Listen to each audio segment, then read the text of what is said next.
Funk Orchestra. They are funky, they're ghosty, and they're an 11-piece band out of New York City. Saw them last night at Chicago's wonderful Schubas Tavern. This is a venue that holds about 150, maybe a little bit more. Not much.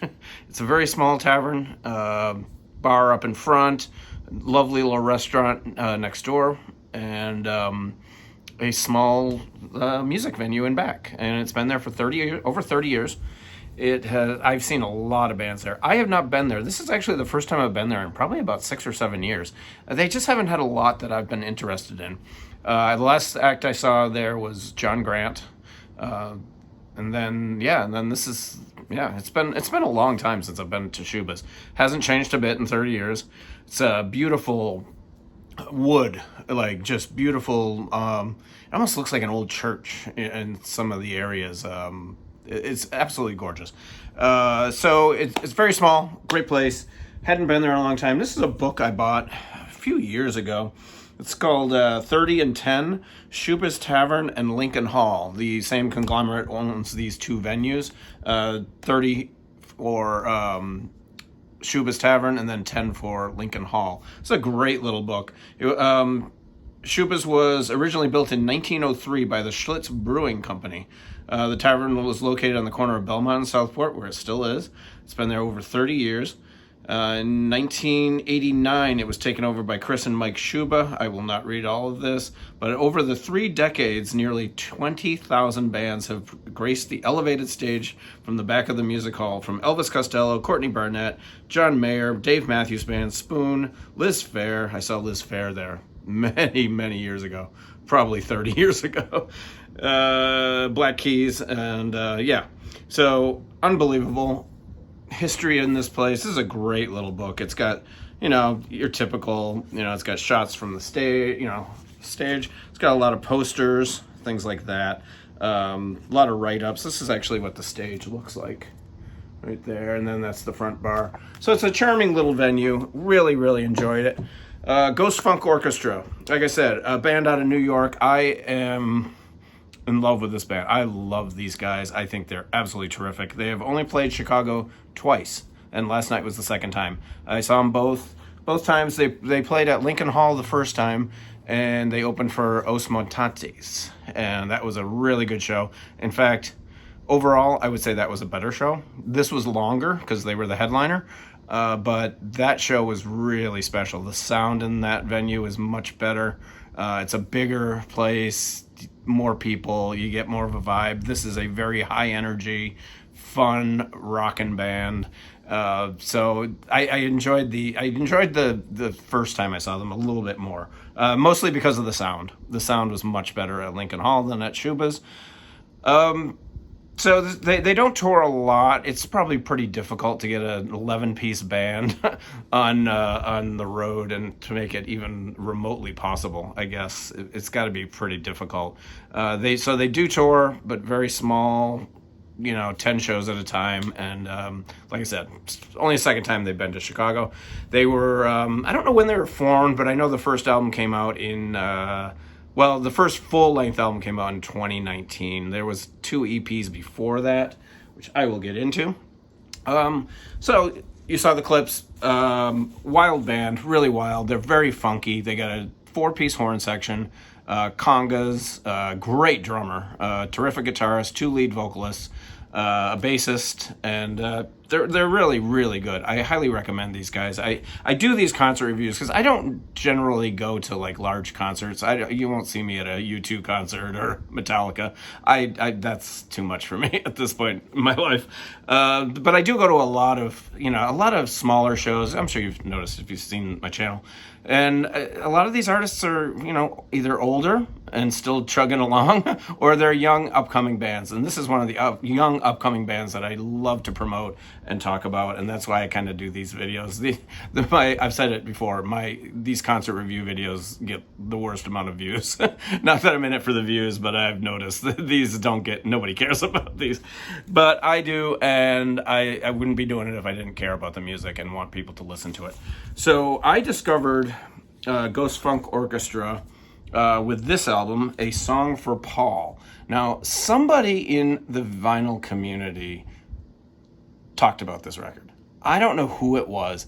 I think it was the guy from Seattle, not Mazzy, the other guy, kind of tall guy, older, tattoos, did a lot of videos with his girlfriend. He had great taste in music. I think it was him who told us about this band. I forget his channel name. God, I used to listen. I used to watch his videos all the time. He had a really good taste in music. He didn't have a huge collection, but really, really refined and really good videos. So I think it was him. No idea who he is. I forget. If somebody remembers in the comments below, put him in the comments below. I think he was in Seattle. He's done videos with Mazzy before. Anyway, but Ghost Funk Orchestra, A Song for Paul. This is what turned me onto them. This is when I first discovered them. This is great. It is, how do you describe this band? They're funky. They got the 4-piece horn section, but it's very R&B. It's very soulful. It's upbeat though. It's in your face, upbeat. But then the vocalists are kind of like a dreamy pop. They're just like a dreamy pop sound over this, or actually in between everything else that's going on, is the two female vocalists. They don't have the strongest voices in the world, but they're perfect for what they do in this band. And I want to say, I could be wrong about this, but I think a couple of them have come and gone. So they might not be the original female vocalists, but yeah, it's really interesting. The music itself is what lays the foundation. The music itself is just like, here's the music, and we'll try and get in some vocals in the middle here and there. It's a really interesting band. So this I picked up right when it came out, 2019. I think this came out. This is their first full length. This one is on black. I have seen different variants of this. This is the backside. I love this record. This might be,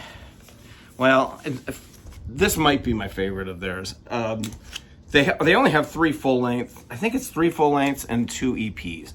This is the EP. They released the 2 EPs as one record a couple of years ago. They're on Karma Chief. I got all of these through Coal Mine Records.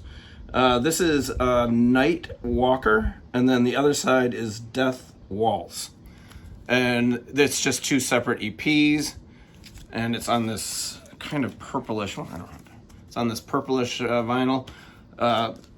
Excellent early stuff. The vocals aren't as pronounced. It's just really funky, and fun stuff.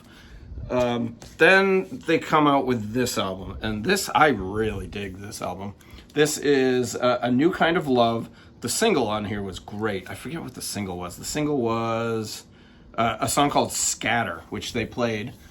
Excellent record. This is their second full length. Cool artwork. It's on a pink vinyl, again on Karma Chief through Coal Mine Records. This is a gatefold, and it just has photos and credits and stuff like that. Again, now the songwriting is starting to develop. It's much more of a complete record.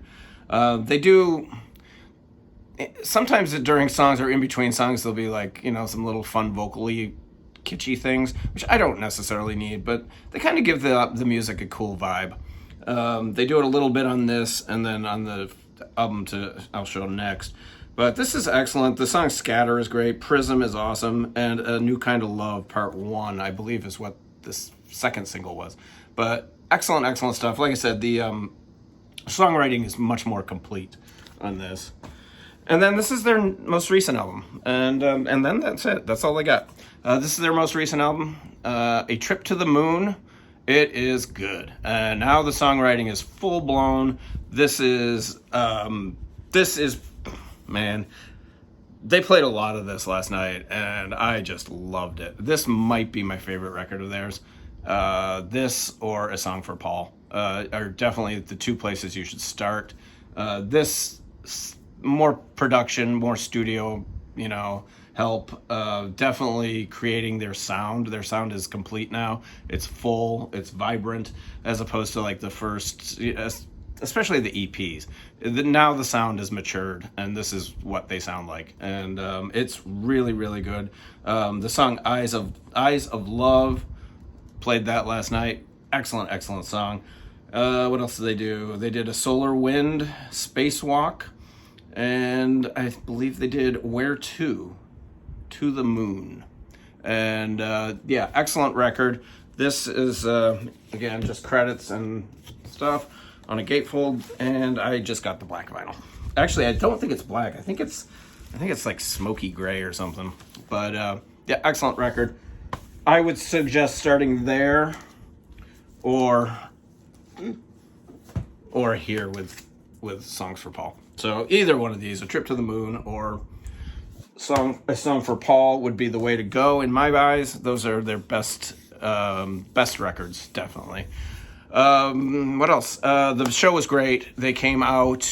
First of all, the venue is, like I said earlier, top notch if you like really tiny rooms. They came out, they opened with an instrumental, and then the girls came out and sang. They did that song Scatter.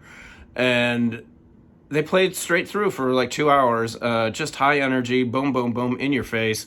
Funky, a little bluesy. They got a terrific guitarist who seems to be the leader of the band. He did all the talking. When there was talking, he did most of it. Yeah, and they just jammed. They were really, really good. My only issue was I think they were too big for the room. And I was very excited to see them in such a small venue. And then about halfway through, I was like, oh, the sound isn't great in here. They're an 11-piece band. This isn't their venue. They need to be in a bigger venue. Their sound was too big for that tiny room, and it was packed. I had heard in the afternoon that there were 50 tickets left, which really surprised me. But it was sold out. It definitely sold out by showtime. So yeah, what else? That's about it, really. Cool band. I highly recommend. Check them out if you like 70s funk, soul, R&B. You might like these guys, but then they got that whole twist with the vocals that are more dream poppy and shoegazy. Excellent band. So check them out. Ghost Funk Orchestra. Maybe coming to your town, probably not, but you can get their records. Like I said, Coal Mine. Grab them, check them out, stream them. Bye.